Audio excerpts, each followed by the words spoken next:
In this video, I want to show the settings that you can use in Davinci Resolve to obtain the best quality when you export your videos. Whether you're using the free or studio version of Davinci, let's see which settings we can change in order to obtain the maximum quality.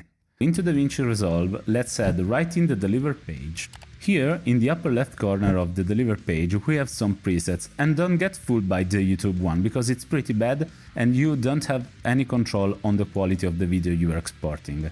So let's jump ahead and click on Custom Export and start from scratch. The first thing we can do is rename our file, let's say YouTube video, and set our location. Here we have our render section where we can choose if we want to export our timeline as a single clip or export every single clip as an individual file. We usually leave it as a single clip to export a single video to upload on YouTube. Next up is where we can change the video settings in order to get the best quality for our videos. Let's choose a format, usually MP4 is good, and H.265 as codec. Here in encoder you can select NVIDIA or native. Native is going to use your CPU and it's gonna be slower. NVIDIA is going to use the full power of your graphics card, so it's going to be faster. So let's choose that. And by the way, this encoder option is only for Windows user. On Mac you will have a checkbox that says use hardware acceleration if available. Now you can check or uncheck network optimization, it's not going to impact the quality of your video, but if you're uploading on YouTube, the whole process of conversion is gonna be a little bit faster. For resolution and frame rate, set them as they are set in your timeline. So if you are editing a 4K video, use 4K, if you are editing a 1080p, use 1080, and same for the frame rate. Choose 24, 60, 120, whatever you used. Now, if you want to upload a vertical video, don't bother to go custom and insert manually your resolution, just leave it as it is and click on vertical resolution.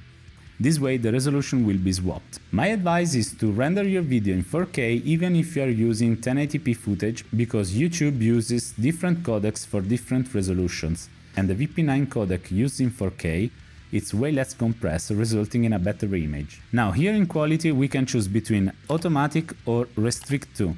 These control the bitrate of our video. A higher bitrate usually means better quality for our video. A good rule for H.264 is to multiply your frame rate by 2000, but we have selected H.265, that is a newer and better codec, usually around 50% better, so we can cut in half this number.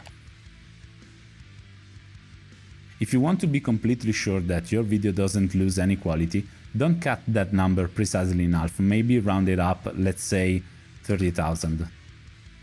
Now encoding profile you can leave it on main if you are working with 8-bit footage, or you can use main 10 if you are working with 10-bit footage. I don't have a 10-bit camera, so I will leave it on main. Here you can leave everything default and go to rate control. To explain it in a simple way, variable bitrate is an algorithm that is going to analyze your video and detect when there is more or less movement in your shot. When there is movement, the bitrate goes up, and when there is a more static shot, the bitrate goes down. This can save more space because can produce a smaller file, but it's not always the best option. Don't select constant QP because it's way less intuitive than variable bitrate, and in my opinion it's a waste of time, so to be extra sure, let's go with constant bitrate. Preset is not going to impact very much the quality of the video or the speed of the rendering, so you can leave it at medium. You can leave anything else to default. Now let's go to advanced settings. Here we can change our color space tag, and for YouTube we have to choose Rec 709. And for gamma we have to choose gamma 2.4. We can leave it as the same as project if we managed to set them up before. If we set up a proxy and optimize media in our project to be very high quality, we can check this. This way Resolve will use these files to speed up the process. But if you didn't set them up to be the highest quality possible, don't check this, otherwise your video will be at a lower resolution. Now let's go back to the top and go to the audio tab. Here you can leave everything as it is, but go to audio normalization and check normalize audio. Here you can choose from this list YouTube. This way the loudness and the volume of your video will be adjusted according to the YouTube standards. If you are an audio freak, you can go back to video, select QuickTime instead of MP4 and go back to audio and select linear PCM. This way you have a near lossless audio codec, and you can also select the bit depth of your project. Now that we have created our custom export, we don't have to do it every time. Let's go and click on the three dots here and select Save as New Preset. Let's say YouTube at 4K and click OK. Now here we have our export saved as a preset, and every time we have to export a video we can click here and go Add to Render Queue. And that's all for today's video. See you next time!